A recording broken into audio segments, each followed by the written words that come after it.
men qaydaman. Juda ko'pchilik daraxtlarni o'zidan biladi.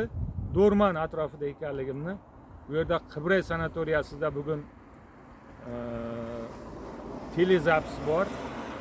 Shu vaqt ko'rsatuvini tasvirga olish jarayoni bo'ladi. Qatnashamiz. Asosiy gapim bugungi madaniyat bayrami bilan, madaniyat xodimlari kuni bilan tabriklash edi.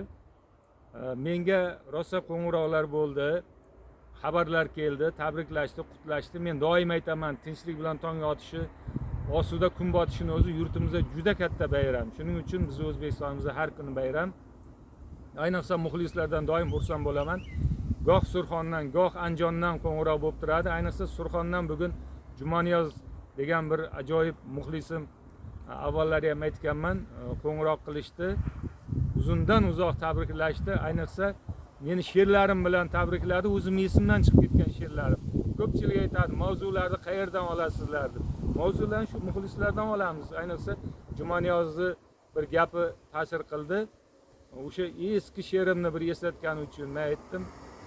Qanday esingizda qolgan desam, Mirzo aka, men sizni sizdan yaxshiroq bilaman deyishgandan keyin men sizni sizdan ham yaxshi bilaman degan she'r yozim kelib qoldi.